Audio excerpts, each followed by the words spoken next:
মানিকগঞ্জে স্বরলিপি সঙ্গীত নিকেতনের উদ্যোগে স্বাধীনতা আমার স্বাধীনতা ২০২৬ উপলক্ষে এক মনোজ্ঞ সাংস্কৃতিক অনুষ্ঠানের আয়োজন করা হয়।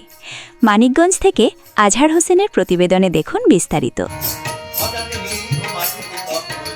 মঙ্গলবার সন্ধ্যা ৭টা মানিকগঞ্জ কালীবাড়ি ঐতিহ্যবাহী স্বরলিপি সঙ্গীত নিকেতনের শিল্পীদের অংশগ্রহণে আয়োজিত এই সাংস্কৃতিক সন্ধ্যায় মহান স্বাধীনতা ও জাতীয় দিবসকে ঘিরে পরিবেশিত হয় দেশাত্মবোধক গান ও মনোমুগ্ধকর সঙ্গীতানুষ্ঠান।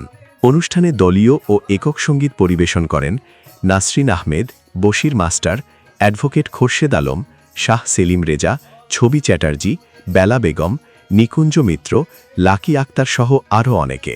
তবলায় ছিলেন প্রতুল রায় ও শ্যামল। অনুষ্ঠানের সার্বিক পরিচালনা ও সহযোগিতায় ছিলেন কমল আহমেদ কমল।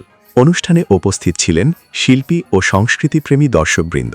রাত ৯টা পর্যন্ত চলা এই আয়োজন ছিল আনন্দ, আবেগ ও দেশপ্রেমে ভরপুর।